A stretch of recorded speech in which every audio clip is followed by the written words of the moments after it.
Isang nakakatakot at nakakakilabot na hula para sa darating na taon na nagmula mismo kay Sylvia Soriodaya, isang kilalang psychic na nagbabahagi ng kanyang mga visions at mga mangyayari sa buong mundo. Ano-ano ang matitinding magaganap sa susunod na mga taon? Paano ito dapat paghandaan ng sangkatauhan?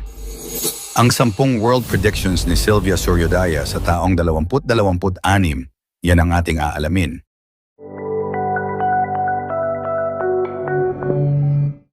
Pang-10, paglala ng mga likas na kalamidad. Sa mga visions ni Sylvia, mas titindi pa raw ang mga natural disasters sa susunod na 2 taon. Hindi lang basta lindol at bagyo, kundi sunod-sunod na events na magpapahirap sa iba't ibang bansa. Tulad ng nararanasan natin ngayon, ramdam na ng mundo ang epekto ng climate change. Ayon sa kanya, mas marami pa raw unprecedented disasters na magpapayanig sa ating seguridad. Pang-9, matinding resesyon sa ekonomiya. Isang malakas na pagbabago sa pandaigdigang ekonomiya ang nakita ni Sylvia. Hindi raw ito basta recession lang, kundi parang pagbabaligtad ng takbo ng kayamanan. Yung mayayaman posibleng mawalan, at yung mga bansang maliit lang ng pandaigdigang ekonomiya pwedeng biglang umangat. Isang babala ito na dapat maging handa sa matinding pagbabago sa trabaho, presyo ng bilihin at negosyo. Number 8, malawakang krisis sa teknolohiya. Huwag daw tayong magulat kung sa 2026 ay magkaroon ng malalaking cyber attacks o sistemang bumagsak.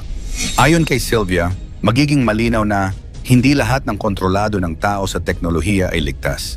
May mga bansa raw na gagamit ng hacking bilang bagong sandata. Isipin na lang natin kung paano maaapektuhan ang internet, bangko at gobyerno kapag nangyari ito. Pang-7, pagdami ng mag-aalsa at protesta sa iba't ibang bansa. Nakikita ni Sylvia na muling susugod ang mga tao sa lansangan. Mga protesta laban sa gobyerno, laban sa korupsyon, laban sa kawalan ng hustisya. Hindi lang sa isang bansa, kundi sa iba't ibang parte ng mundo. Isang senyales raw ito na ang mga tao ay ayaw ng manahimik at handang lumaban para sa pagbabago. Pang-6, pagtaas ng sakit at krisis pangkalusugan. Bagaman hindi niya binanggit ang eksaktong sakit, malinaw sa kanyang hula na may lalabas na panibagong health crisis.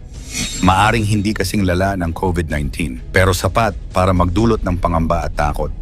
Babala ito na dapat maging handa ang bawat bansa sa mabilis na pagkalat ng kakaibang karamdaman. Pang-5, pag-unlad ng espiritualidad. Sa kabila ng lahat ng kaguluhan, may positibong vision si Sylvia. Nakikita niya na mas maraming tao ang hahanap ng liwanag at pag-asa. Mula sa simpleng meditation hanggang sa mas malalim na pananampalataya, darami ang maghahanap ng koneksyon sa Diyos o sa mas mataas na kapangyarihan. Isang magandang balita ito na kahit may dilim, mayroong liwanag na sisikat. Pang-4, mga bagong pinuno na tataas. Nakikita rin ni Sylvia ang pag-angat ng mga bagong leader na galing sa hindi inaasahang lugar. Mga taong dati hindi kilala pero biglang magiging boses ng kanilang bayan. Posibleng mga kabataan o leader na laban sa tradisyonal na sistema. Isa raw itong indikasyon na sawa na ang mundo sa lumang estilo ng pamumuno. Pang-8, malaking pagbabago sa agham at kalikasan. May mga breakthroughs raw sa science na magpapabago sa ating pananaw. Pwedeng tungkol sa kalikasan, bagong teknolohiya o bagong paraan ng pagprotekta sa mundo. Isang malinaw na senyales na habang may kasamaan at sakuna, may mga matutuklasan din na magbibigay ng bagong pag-asa sa sangkatauhan.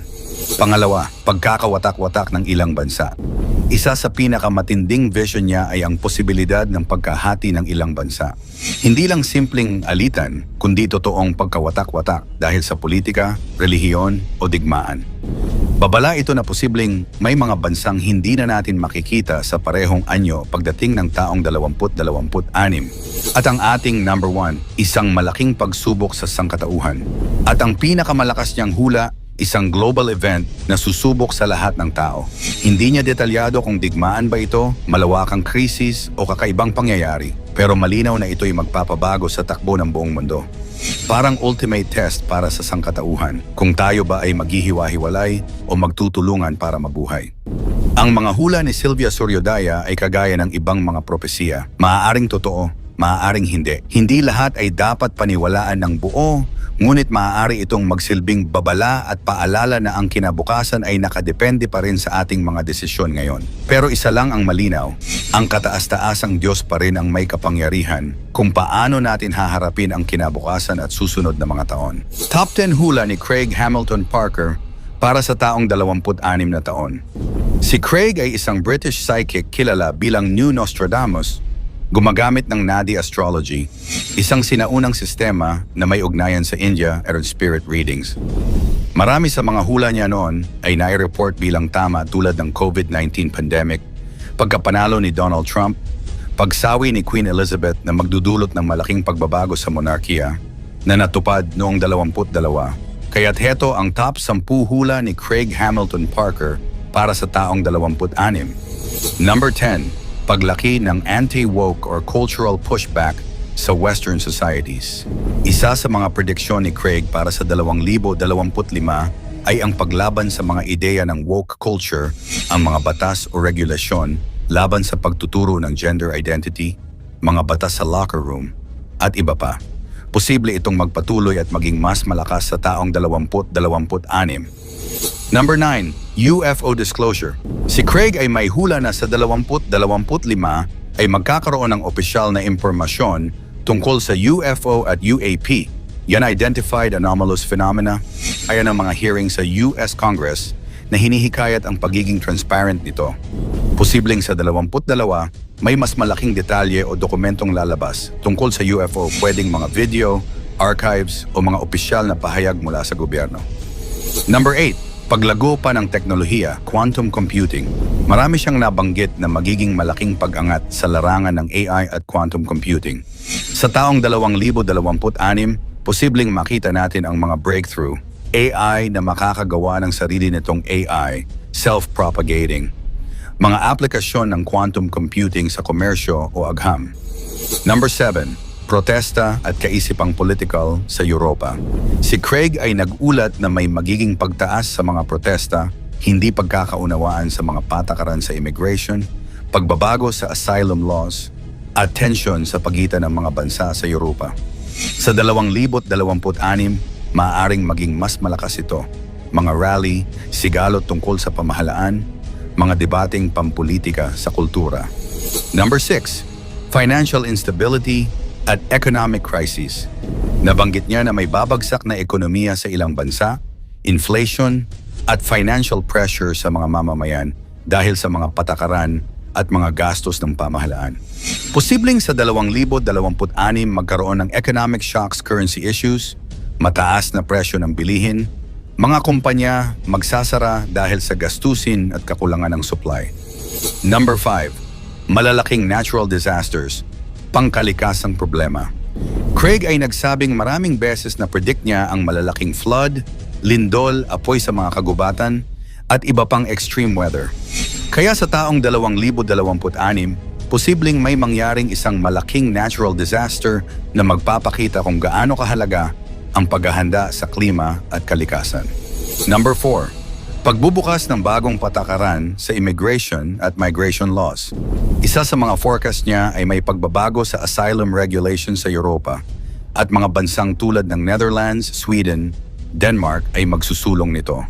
Maaaring sa taong 2026, may mga bagong batas o patakaran sa imigrasyon, paghihigpit o pagbabago ng sistema para sa mga taong lumilipat o naghahanap ng asylum. Number 3. Pagtaas ng cybersecurity threats at system disruption. Craig ay nag-warn tungkol sa malalaking cyber attacks, hacking events, pagka-disrupt ng banking systems, at mga leaks na magdudulot ng takot sa publiko. Sa taong 2026, isa sa mga posibleng mangyari ay isang malaking cyber incident. Baka isang financial system, isang bansa, o global company ang maaapektahan. Number 2, pagtaas ng tensyon sa mga makapangyarihang bansa. Prediction ni Craig, lumalaki ang tensyon sa pagitan ng Russia-China at pati na rin mga bansa sa gitnang silangan, Europa, and US sa usaping geopolitics.